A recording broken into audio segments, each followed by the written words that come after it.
সত্যি করে বল তুই কে? স্যার আমি শান্তার বয়ফ্রেন্ড, আমাকে ঠিক করে দেন।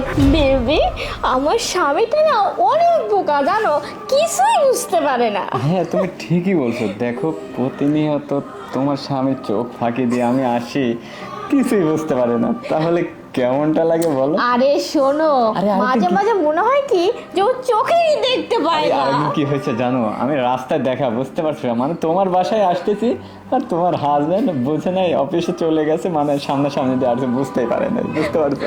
আরে ও যে পুলিশের চাকরি করে, মানে একদম বলদ, মানে এত বলে আসামি ধরে, অথচ বোঝে পরকে করে সেটাই ধরতে পারে না।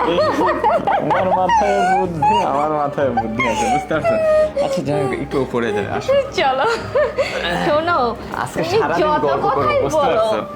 ওই ওদিকে না, বালিশটা একটু ওদিকে না। ওর মাথায় এসব কিচ্ছু ঢুকবে না, আর এসব বুঝতেই পারবে না, মাথায় খুঁজে পাবে না ও। হ্যাঁ তুমি ঠিকই বলছো, বুঝতে পারছো? যাই হোক, আমরা যেহেতু প্রতিনিয়ত আসতেছি, ভালোই হচ্ছে, ঠিক না? শোনো, আর একটা কথা হলো, তুমি না অনেক সুন্দর, বুঝতে পারছো? খালি মিথ্যা কথা বলো তাই না? আরে না, আমি মিথ্যাটা বলবো কেন, সুন্দর দেখেই তো। ও তোমার- তাহলে আমি যদি সুন্দর না হতাম তাহলে আমার সাথে প্রেম করতাম না তাই না? আরে না, এসব কি বলো বেবি, তোমার সাথে প্রেম করবো না? তুমি যে সুন্দর। আচ্ছা যাই হোক বেবি, শোনো, আমি একটু রেস্ট করব, তুমি আমার জন্য এক গ্লাস কষ্ট করে পানি নিয়ে আসো তো।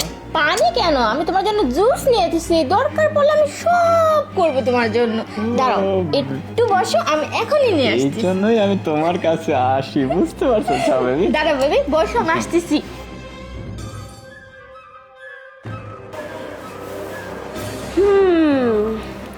বারবার ঘুঘু তুমি খেয়ে যাও ধান, একবার ধরতে পেরেছি, এবার তোমার বোধিব পড়া।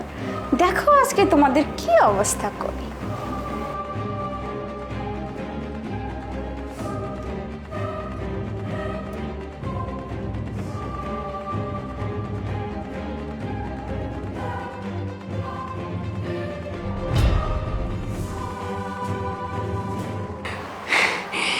এই তো কাজ হয়ে গেছে, আমি এখন যাই।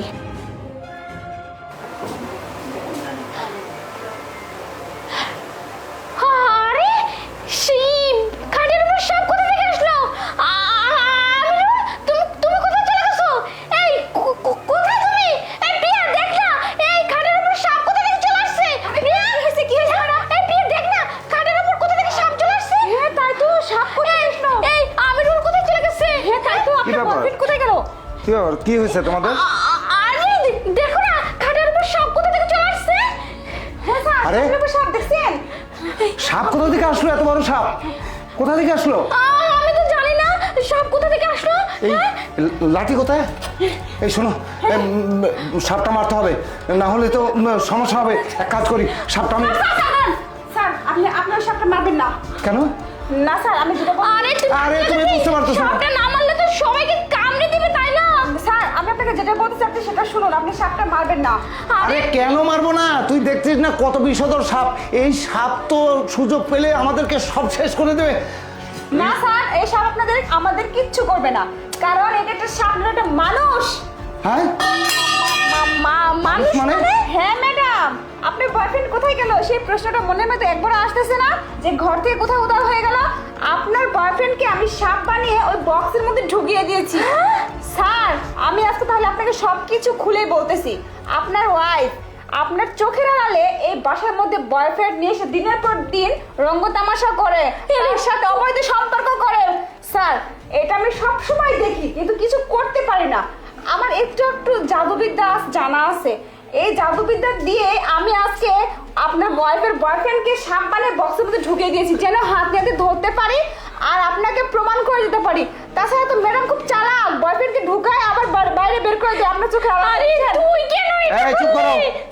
আমি সব বুঝতে পারছি, তোর সঙ্গে কথা আমি পরে বলতেছি। শোনো, এটা কি? আরে আমি তো তোমার কাছে পানি চাইনি। এই পানিটা কার জন্য এনেছিলে? আমি পানি খাই। তুমি তো খেলে কিচেনেই খেতে পারতে। এই পানিটা কার জন্য এনেছো? আরে রুমে এনে রেখেছি। হ্যাঁ নিশ্চয়ই তুমি তোমার বয়ফ্রেন্ডের জন্য পানি আনতে গিয়েছিলে, আর সেই সুযোগে প্রিয়া ওকে সাপ বানিয়ে রেখেছে। তাছাড়া এই পানি আমি তো তোমার কাছে চাইনি, আমি বুঝে গেছি বয়ফ্রেন্ড এখানে এসেছিল। স্যার আপনি ম্যাডামকে জিজ্ঞেস করে পুরো পেট থেকে কথা বের করতে পারবেন না। এত কথা না বললে আপনি ওই সাপটাকে কথা জিজ্ঞেস করুন, দেখুন সাপটা কথা বলবে আর তারপর তখনই প্রমাণ হয়ে যাবে স্যার। আচ্ছা, এখনই প্রমাণ হয়ে যাবে। হ্যাঁ এই সত্যি করে বল, তুই কে? স্যার আমি শান্তার বয়ফ্রেন্ড, আমাকে ঠিক করে দেন, আমি আর জীবনেও আসবো না স্যার, প্লিজ আমাকে ঠিক করে দেন না, আমি সত্যি কথা বলতেছি আর আমি জীবনে আসবো না। দেখছেন স্যার, প্রমাণ পাইছেন? এই ওই কাল নাগিনী কি বলছে? হ্যাঁ, তুই দুইটা অন্যায় করেছিস। আমাকে ফাঁকি দিয়ে বয়ফ্রেন্ড নিয়ে এসে আমার অবর্তমানে তুই লীলা খেলা খেলিস, সেখানে রঙ্গন তামাশা করিস, আর অন্যদিকে একটা মানুষকে তুই সাপ বানিয়ে, হ্যাঁ? সাপ বানিয়েছে প্রিয়া, কিন্তু তোর কারণেই তো সাপ বানিয়েছে, তাই না? আজকে ওকে সাপ বানিয়ে ও তো সাজাও পেয়েছে, কিন্তু তোর সাজা তো তুই পাসনি, তাই স্যার না? আমাকে ঠিক করে দেন স্যার, আমি তোকে সত্যি কথা বলতেছি আর তোকে আমি উচিত জীবনে শিক্ষা আসবো না, দিয়েছে স্যার। প্রিয়া। আমি প্রিয়াকে কখনই বলবো না তোকে সাপ থেকে মানুষ বানাতে। তোর সাপ বানিয়ে জঙ্গলে ছেড়ে দেবো, সারা জীবন তুই সাপ হয়ে থাকবি। আর তুই, হ্যাঁ, তুই দেখেছিস, হ্যাঁ, আজকে ওই সাপের সঙ্গেই তোকে বিয়ে দিব, এক ঘরে রেখে দেব, দংশন করে মেরে ফেলবে, বিষে একদম বিষক্রিয়া দিয়ে নীল করে ফেলবে তোর শরীর। চল, ওই সাপের সঙ্গে এক ঘরে রেখে আমি তোকে রেখে তালা বন্ধ করে দেবো। যা, যা, স্যার আমাকে বাঁচান। তাড়াতাড়ি চলে আয়, তাড়াতাড়ি চলে আয়।